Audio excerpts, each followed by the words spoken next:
आवाज आ रही है सबको? Yes sir. चलो, किसी को कुछ पूछना है लास्ट क्लास से, नॉर्मल रिएक्शन वगैरह से रिलेटेड? No sir.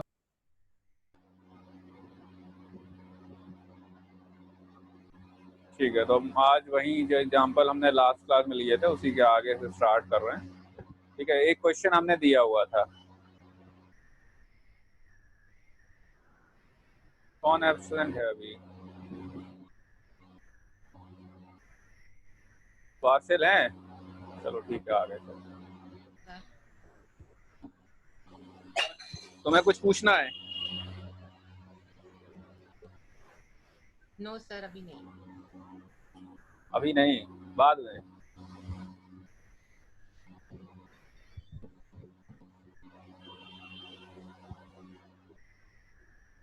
चलो, तो नॉर्मल रिएक्शन ड्रॉ कैसे करेंगे समझ में आ गया सबको?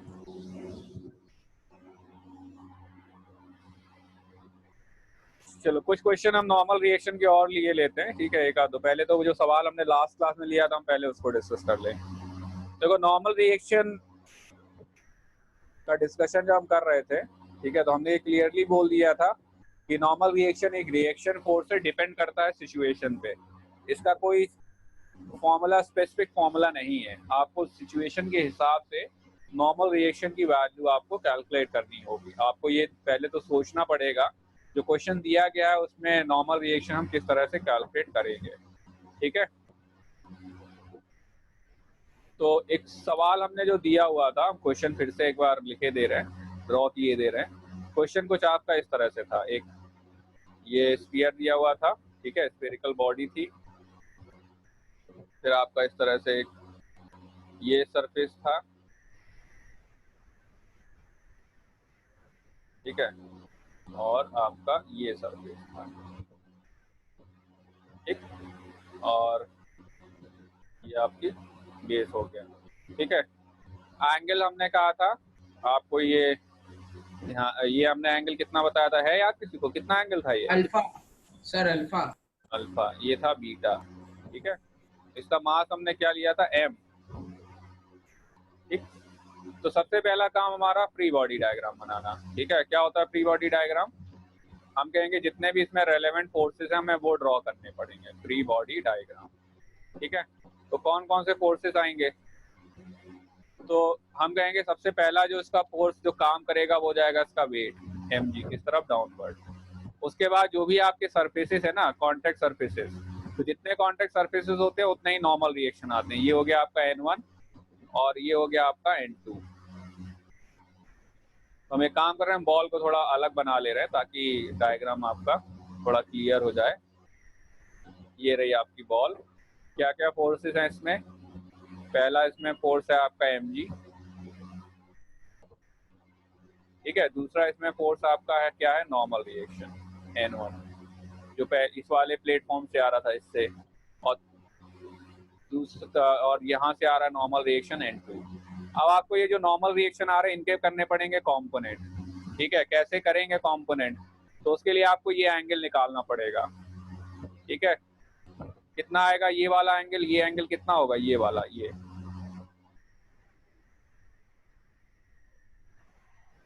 कितना आएगा ये एंगल? Sir alpha. ये हो जाएगा अल्फा, क्योंकि ये हमने क्या कहा, आपका ये वाला एंगल अल्फा था जो ये जो इंक्लाइंड बना, प्लेन बना रहा था। ठीक है, तो हॉरिजॉन्टल आप ड्रॉ करोगे तो ये एंगल अल्फा हो जाएगा। तो जब ये एंगल आपका अल्फा है तो ये कितना हो जाएगा? ये हो जाएगा 90 माइनस अल्फा। ठीक है, ये 90 माइनस अल्फा हो जाएगा तो ये एंगल अल्फा हो जाएगा। समझ में आ गई बात? इसी तरह से हम यहाँ पर बनाएंगे। जब यहाँ पर आप बनाओगे तो आप क्या कहोगे? ये एंगल आपका बीटा था, ठीक है, ये एंगल आपका बीटा है। तो इसी तरह से आप क्या कहोगे? यहाँ इस तरह से बना लो तो आपको आसानी रहेगी।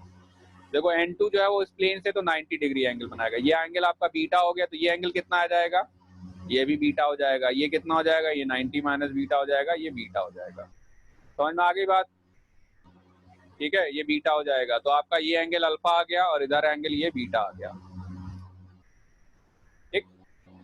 तो N1 की अगर हम बात करें तो हम फिर से N1 को एक बार ड्रॉ कर दे रहे हैं आपके, ये रहा आपका N1, ये एंगल है आपका अल्फा,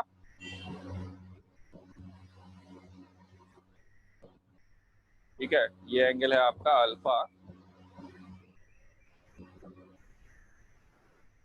और सॉरी ये अल्फा नहीं, ये 90 माइनस अल्फा था, ये था 90 माइनस अल्फा, और ये है एंगल आपका अल्फा। अब N1 के आप कंपोनेंट करेंगे, ये कंपोनेंट क्या आएगा, ये आएगा N1 कॉस अल्फा, ये आएगा N1 साइन अल्फा,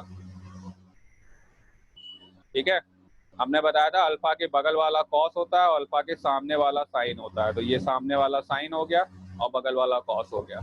इसी तरह से आप N2 के जब कंपोनेंट करेंगे तो आपको ये तो पता ही है, ये एंगल कितना है आपका, ये एंगल है बीटा, तो ये एंगल ये हो जाएगा कंपोनेंट क्या, N2 साइन बीटा, और ये N2 कॉस बीटा।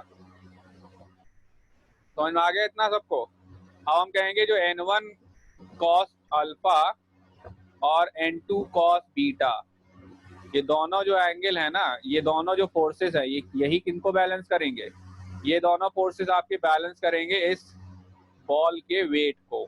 मतलब N1 कॉस अल्फा चूंकि किस तरफ है, ऊपर की तरफ, N2 कॉस बीटा भी ऊपर की तरफ, तो दोनों क्या करेंगे, इसके वेट को कर देंगे बैलेंस, ठीक। अच्छा, हॉरिजॉन्टल फोर्सेस यानी कि N1 साइन अल्फा वो आ रहा था राइट डायरेक्शन में, N2 साइन बीटा वो आ रहा है लेफ्ट डायरेक्शन में, दोनों ही एक दूसरे को क्या करेंगे, कैंसिल। क्यों? क्योंकि बॉल कहीं जा नहीं रही है। अगर ये दोनों या बॉल अगर मूव कर रही होती ना तो दोनों एक दूसरे को कैंसिल नहीं करते, यहाँ दोनों एक दूसरे को क्या कर देंगे, कैंसिल कर देंगे। तो आप क्या लिखोगे, N1 साइन अल्फा माइनस या equal to N2 sine beta, सीधे यही लिखो। समझ में आ गया? मतलब N1 sine alpha equal to N2 sine beta हो जाएगा। अब क्या करो, आप N2 की वैल्यू उठा लो, क्या आ गई N2 की value, N1 sine alpha upon में साइन बीटा, किसमें डाल दो, इसमें डाल दो, किसी में मतलब N2 की वैल्यू इस वाले में डाल दो, मतलब N2 कॉस बीटा लिखा हो यहाँ लिख देंगे, ठीक। तो हम एक काम कर रहे हैं, जरा इतना पोर्शन मिटा देते हैं, ये वाला आपका ये मिटा देते हैं सब,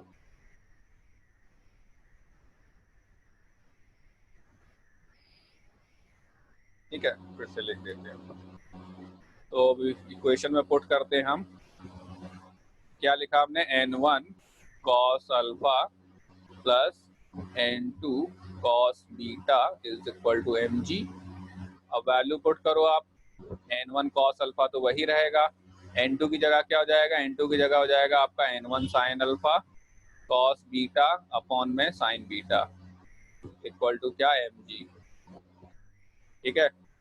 तो साइन बीटा कॉमन आ जाएगा, यहाँ चला जाएगा, N1 भी कॉमन आ जाएगा, क्या बन जाएगा, अब ये नीचे वाला भी मिटा देते हैं हम,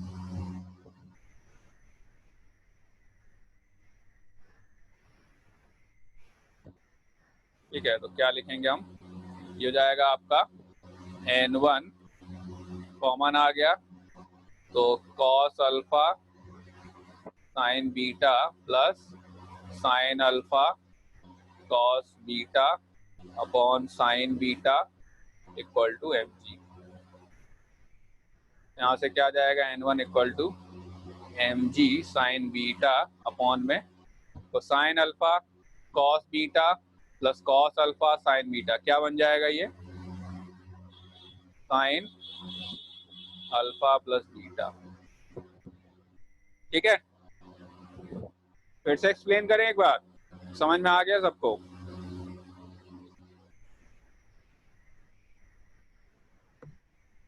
सर हाँ, तो इसे एक बार फिर से एक्सप्लेन कर दीजिए।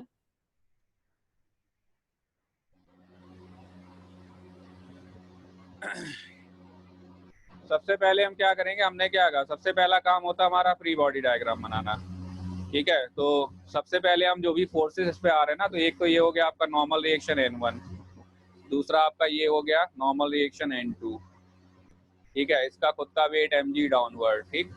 अब हम एंगल बनाएंगे, तो हमने कहा था ये एंगल आपका कितना आ गया था, जो इंक्लाइंड प्लेन आपने लिया था ना, तो इंक्लाइंड प्लेन में ये एंगल कितना आ रहा था, ये एंगल था अल्फा, तो ये हो जाएगा अल्फा, ये हो जाएगा 90 माइनस अल्फा, वर्टिकल के साथ एंगल अगेन अल्फा आ जाएगा, तो इसके आप कंपोनेंट करोगे, ये हो जाएगा आपका n1 cos अल्फा और हॉरिजॉन्टल कंपोनेंट हो जाएगा n1 sin अल्फा। सिमिलरली आप n2 के कंपोनेंट करोगे तो हो जाएगा n2 cos बीटा और हॉरिजॉन्टल हो जाएगा आपका n2 sin बीटा। ठीक है, यहाँ नीचे किस तरफ लिख दे रहे हैं। अब आप फोर्स बैलेंस कराओगे। फोर्स बैलेंस का मतलब आप कहोगे n1 sin अल्फा और n2 sin बीटा एक दूसरे को कैंसिल कर देंगे, तो n1 sin alpha equal to n2 sin beta. ठीक, और आपके वर्टिकल कंपोनेंट यानी कि n1 cos alpha plus n2 cos beta equal to किसके हो जाएगा, mg के हो जाएगा। ठीक है, अब n2 की वैल्यू यहाँ से उठा के पुट कर दो, n1 sin alpha upon sin beta, ये वैल्यू उठा के डाल दी जाएगी इसमें, तो क्या हो जाएगी value, n1 cos alpha plus n2 क्या रख देंगे, n1 sin alpha sin beta equal to mg। n1 आ जाएगा कॉमन, ठीक है, cos अल्फा प्लस एक कुछ छूट गया, cos बीटा और छूट गया, cos बीटा। ठीक है, तो sin alpha cos beta upon sin beta. ठीक, अब sin बीटा को इधर ले लो, क्या बन जाएगा आपका, cos alpha sin beta plus sin alpha cos beta upon में sin beta equal to mg। sin alpha cos beta plus cos alpha sin beta, ये ट्रिग्नोमेट्री में एक स्टैंडर्ड फॉर्मूला है।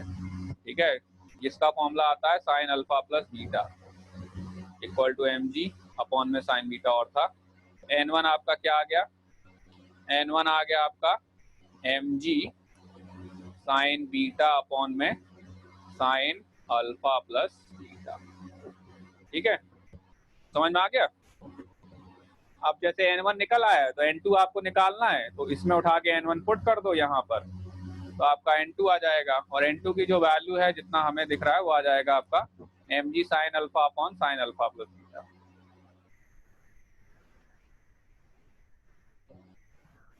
ठीक है, समझ में आ गया आयुषी। Yes, sir.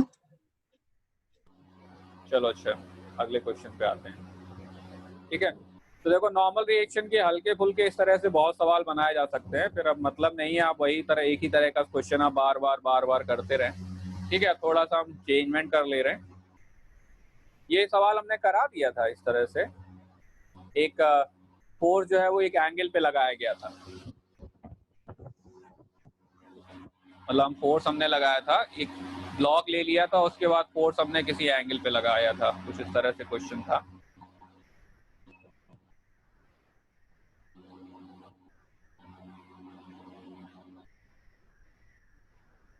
करा चुके हैं ये?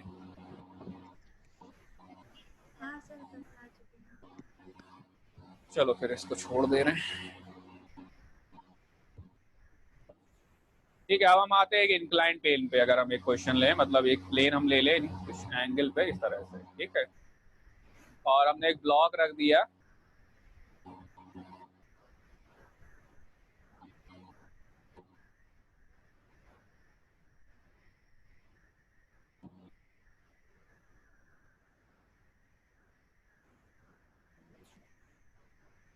ठीक है, इस इंक्लाइन प्लेन का हमने एंगल ले लिया थीटा। ये सवाल आपको अच्छे से याद रखना है, ठीक है, मतलब लॉज ऑफ मोशन में इस क्वेश्चन की बहुत इंपॉर्टेंट है।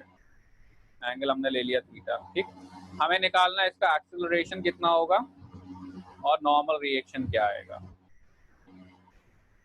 आपको दोनों चीजें कैलकुलेट करनी है, तो किस तरह से करेंगे।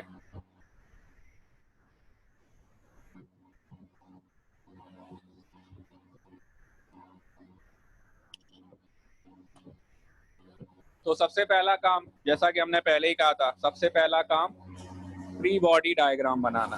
आपको ये देखना पड़ेगा जो सिचुएशन आपको दी हुई है उसका फ्री बॉडी डायग्राम किस तरह से बनेगा। अगर आपको फ्री बॉडी डायग्राम बनाना आएगा, हमने क्या बोला था, क्या फ्री बॉडी डायग्राम आप बना लेंगे तो आप ऐसे मान चलो कि क्वेश्चन आपसे फिर लगभग सॉल्व हो जाएगा। तो फ्री बॉडी डायग्राम में हम क्या क्या फोर्सेस ब्लॉक पे आ रहे हैं, तो सबसे पहला फोर्स जो इस ब्लॉक पे आएगा वो जाएगा इसका वेट किस तरफ, नीचे की तरफ, कितना m, ठीक है। और दूसरा फोर्स क्या हो जाएगा, दूसरा फोर्स आ जाएगा इस सरफेस से नॉर्मल रिएक्शन n,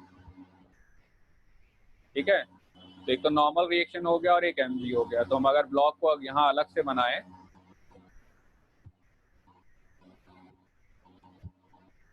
ठीक, तो एक तो इसका वेट हो गया नीचे की तरफ mg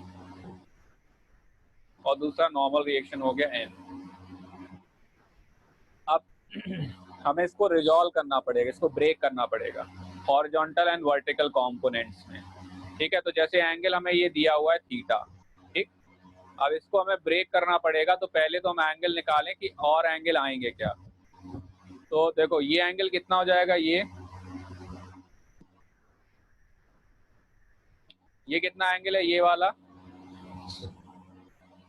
सर थीटा, थीटा, ये कितना हो जाएगा, ये भी थीटा होगा, थीटा होगा। थीटा, ये कौन सा 90 माइनस थीटा, 90 माइनस थीटा, और ये वाला ये हो जाएगा थीटा, ठीक थीटा। है, ठीक। ये थीटा था, ये कितना आएगा,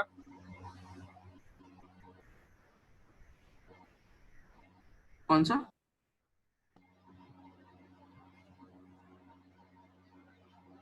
ये एंगल कितना हो जाएगा 90 माइनस 90 माइनस थीटा, ये एंगल कितना हो जाएगा,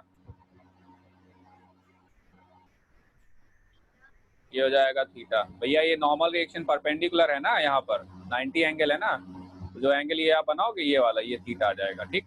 अब हम कंपोनेंट कर लेते हैं। तो एक काम कर रहे हैं, ब्लॉक को थोड़ा सा अलग से फिर से बना दे रहे हैं। देखो इन क्वेश्चन की थोड़ी आपको घर पे प्रैक्टिस करनी पड़ेगी, और एक बार आप प्रैक्टिस कर लेंगे तो ये फिर सवाल जो है हो जाएंगे, इतनी दिक्कत होगी नहीं। आपका वेट किस तरफ काम कर रहा है, mg डाउनवर्ड, ठीक है, और नॉर्मल रिएक्शन इस तरह से, ठीक, n। अभी आपने एंगल निकाला, कितना एंगल आया, ये आपका आया थीटा, ठीक है। ऐसे ये एंगल कितना आया, ये एंगल आया थीटा। अब आप कंपोनेंट कर लो, mg का ये कंपोनेंट क्या आएगा। अभी जिसको कंपोनेंट नहीं पता ना वो याद रखो, थीटा के बगल वाला कॉस होता है, और नहीं पता है तो मतलब बाकी जो है अगर आप चाहो तो रिजॉल्विंग ऑफ वेक्टर करके हमने एक वीडियो अपलोड कर रखा है ना, तो रेफरेंस के लिए वो देख सकते हो, उससे आइडिया लग जाए किस तरह से वेक्टर को या फोर्सेस को रिजॉल्व करते हैं। ये क्या हो जाएगा, फिर ये हो जाएगा mg sin थीटा। इसी तरह से नॉर्मल रिएक्शन ये क्या हो जाएगा आपका, cos थीटा के बगल वाला हो जाएगा आपका cos, ठीक है, और ये हो जाएगा आपका sin, ठीक। तो वैसे इसकी जरूरत है नहीं, नॉर्मल रिएक्शन को आप मत रिजॉल्व करो, जरूरत नहीं, छोड़ दो, ठीक है। अब अगर हम बात करें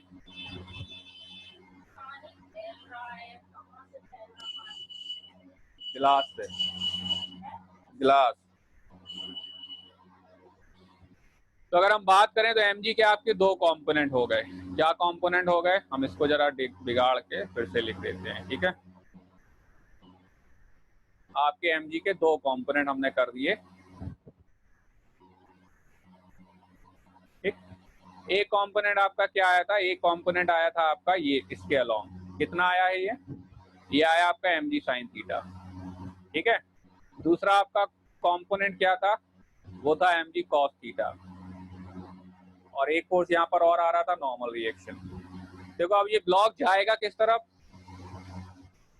इस ब्लॉक की मोशन क्या होगी, डायरेक्शन ऑफ मोशन क्या होगा, किस तरफ जाएगा ये ब्लॉक, ये ब्लॉक जाएगा नीचे। कौन सा फोर्स इसे नीचे ले जाएगा, mg sin थीटा नीचे ले जाएगा। इस डायरेक्शन में कोई मोशन होगा, इस डायरेक्शन में कोई मोशन नहीं होगा। कोई मोशन ना होने का मतलब दोनों फोर्सेज जो है वो एक दूसरे को बैलेंस करेंगे, मतलब नॉर्मल रिएक्शन किसको बैलेंस कर देगा, mg cos थीटा को बैलेंस कर देगा, मतलब n इज इक्वल टू क्या हो जाएगा, mg cos थीटा, ठीक है। और हम क्या कहेंगे, mg sin थीटा, यही इसको नीचे ले जाएगा, क्या प्रोवाइड करेगा, एक्सेलरेशन a आ जाएगा g sin थीटा, ठीक है। और नॉर्मल रिएक्शन आपका क्या आ गया, mg cos थीटा, ठीक। तो जैसे आप किसी भी इंक्लाइंड प्लेन पे कोई भी ऑब्जेक्ट रखते हो ना, या कोई भी बॉल रखते हो या कोई भी बॉडी रखते हो, उसका एक्सेलरेशन ये होता है, ठीक। आप जितना इंक्लाइंड प्लेन को ऊपर उठाते जाएंगे, थीटा बढ़ता जाएगा उतना ही उसका एक्सेलरेशन बढ़ता जाएगा। जितना नीचे ले इस इंक्लाइन प्लेन को आप नीचे ले जाते रहेंगे उतना ही इस ब्लॉक का एक्सेलरेशन कम होता जाएगा, नॉर्मल रिएक्शन उतना ही बढ़ता जाएगा। तो आपको ये ध्यान रखना है, किसी भी ब्लॉक को या किसी बॉडी को अगर आप इंक्लाइन प्लेन पे रखते हो तो उसका एक्सेलरेशन, नॉर्मल रिएक्शन, सारी चीजें किस तरह से कैलकुलेट होंगी। ठीक है, तो आपको ये ध्यान रखना है नॉर्मल रिएक्शन कितना आएगा, इस ब्लॉक का एक्सेलरेशन कितना आएगा। समझ में आ गई सबको बात? किसी को कोई डाउट? अब आगे बढ़ जाएं हम। Yes sir. कोई भी पॉइंट किसी को समझ में ना आया हो तो बस बता दे, तो हम एक्सप्लेन कर देंगे, फिर नहीं आगे दिक्कत होगी नहीं तो। ठीक है, क्योंकि क्वेश्चन भाई है ना, एक एक करके सारी चीजें सवालों में जुड़ना शुरू हो जाती हैं फिर। ठीक है, तो अगर आपको अभी कोई पॉइंट दिक्कत कर रहा है तो आप बता दो, तो उसे एक्सप्लेन कर देंगे, क्योंकि आगे फिर वही सारी चीजें फिर और मतलब ज्यादा होती चली जाएंगी। तो फिर हम आगे बढ़ रहे हैं। सर इसे एमजी कॉस थीटा आगे ले जा रहा है क्या? ब्लॉक किस तरफ जाएगा? सर वो तो स्लोप के अलॉन्ग जा रहा है ब्लॉक। तो स्लोप के अलॉन्ग जा रहा है, तो स्लोप के अलॉन्ग कौन सा फोर्स लग रहा है?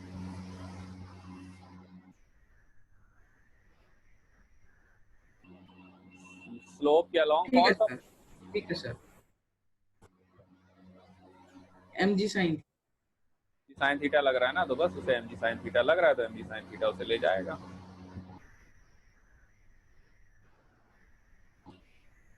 समझ में आ गया सबको?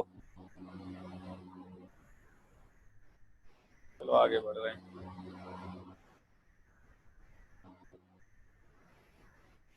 लॉज ऑफ मोशन की शीट हमने भेज दी तुम लोगों को? सर आपने उसका चैप्टर भेजा है। हाँ, मतलब क्वेश्चन वाली शीट भेज दी ना? Yes, sir. नहीं भेजी शायद से। नहीं, शीट भेज दी हमने, लॉज ऑफ मोशन की शीट भेज दी है। एक विस्तार एक्सपर्ट की एक शीट भेजी, विस्तार एक्सपर्ट की एक शीट भेजी होगी। आप एक बार फिर से भेज दीजिए, शायद से मेरे पास नहीं आया है। तो एक मिनट हम देख रहे हैं।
चलो अच्छा, तो यहाँ तक सबको समझ में आ ही गया होगा। ठीक है, अब आगे बढ़ रहे हैं।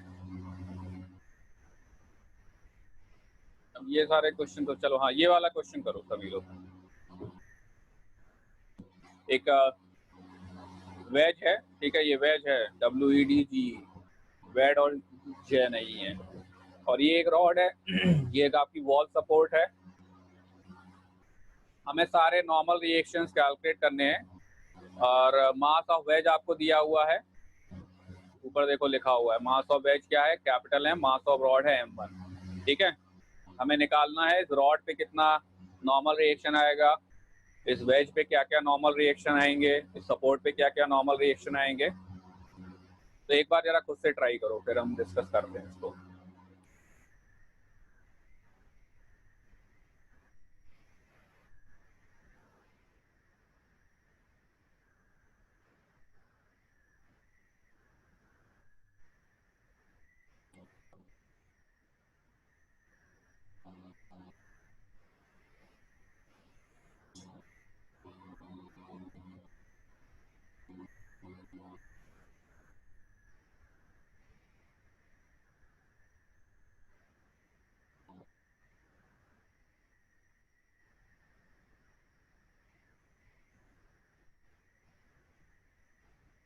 सबसे पहला काम फ्री बॉडी डायग्राम बनाना, जितने भी फोर्सेज है ना वो सारे आप ड्रॉ करो, ब्लॉक पे, वेज पे।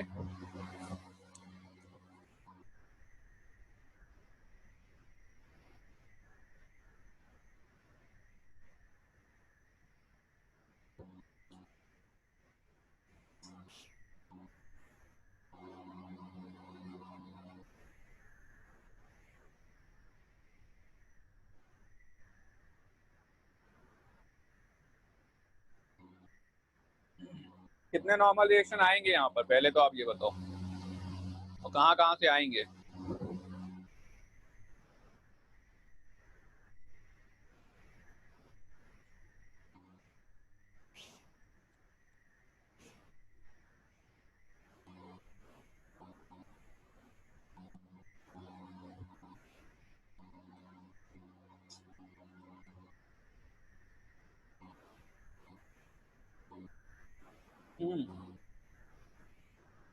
कितने नॉर्मल रिएक्शन आएंगे?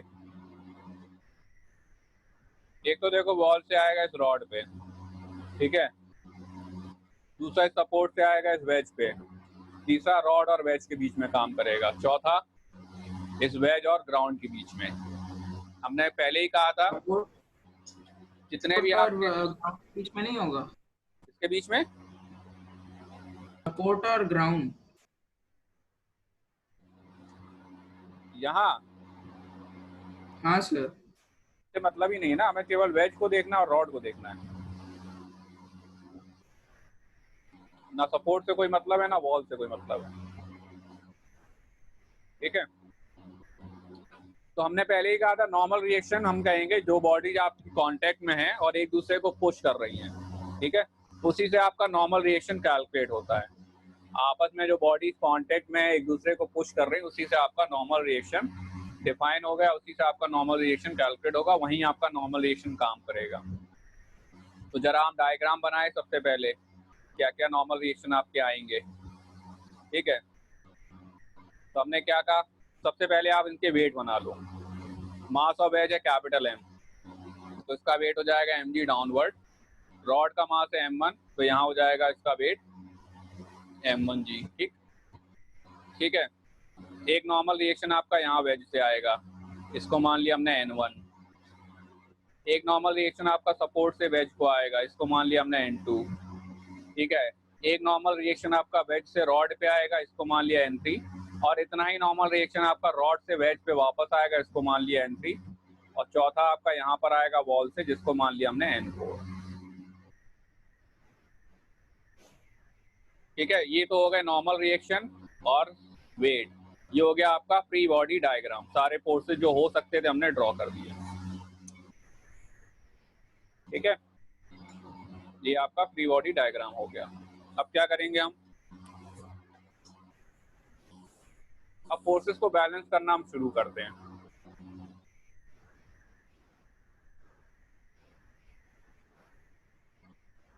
अच्छा, एक एंगल आप यहाँ और मान लो, इसका एंगल आप मान लो थीटा,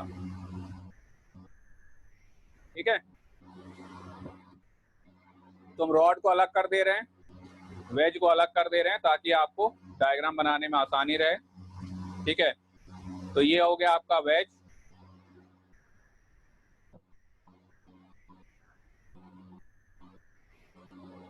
और ये हो गई आपकी रॉड।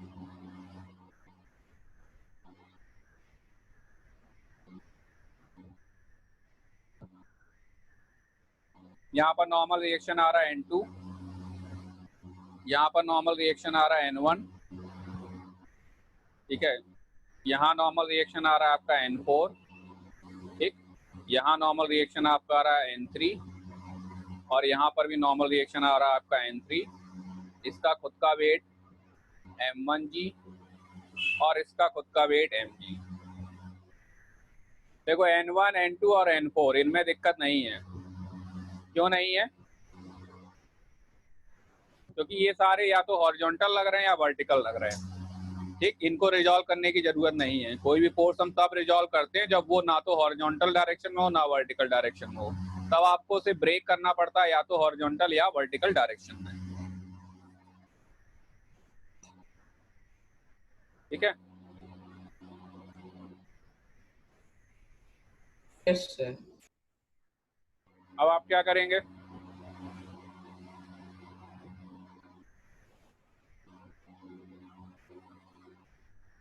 तो आपको पहले पता करना पड़ेगा एंगल। कैसे पता चलेगा एंगल?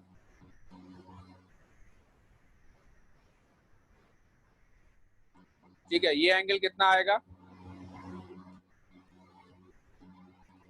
इस तरह से है ना कुछ। कितना है ये एंगल? ये एंगल है थीटा, ये भी थीटा हो जाएगा। ठीक, ये 90 माइनस थीटा और यहाँ थीटा आ गया।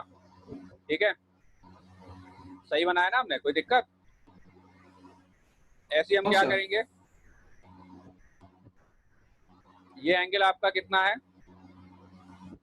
ये एंगल आपका थीटा, ये कितना हो जाएगा? 90 माइनस थीटा। ठीक है, और ये कितना हो जाएगा? ये हो जाएगा आपका, एक मिनट, थोड़ा डायग्राम, चलो फिर एक मिनट, फिर दोबारा जरा बना लेते हैं। ठीक है, बाकी लोगों को भी समझ में आ जाएगा आसानी से। इसको क्लियर कर दो। ठीक है, तो हम बात कर रहे हैं वेज की। ठीक, ध्यान से समझ लेना, गलती नहीं होनी चाहिए। ठीक है, ये हो गया आपका वेज।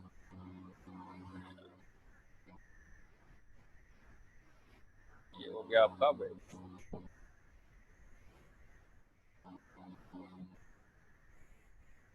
ठीक है, तो हमने क्या कहा, आपके फोर्सेस हम बना रहे हैं अब। ठीक, यहाँ से कितना माना था हमने?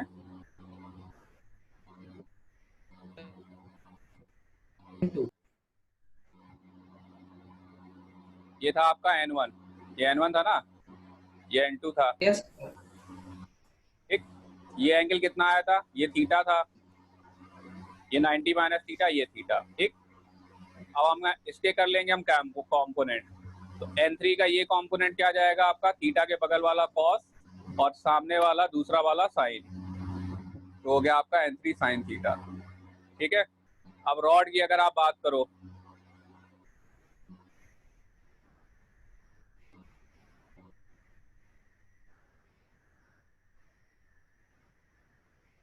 ठीक है, तो क्या क्या इस पे थे?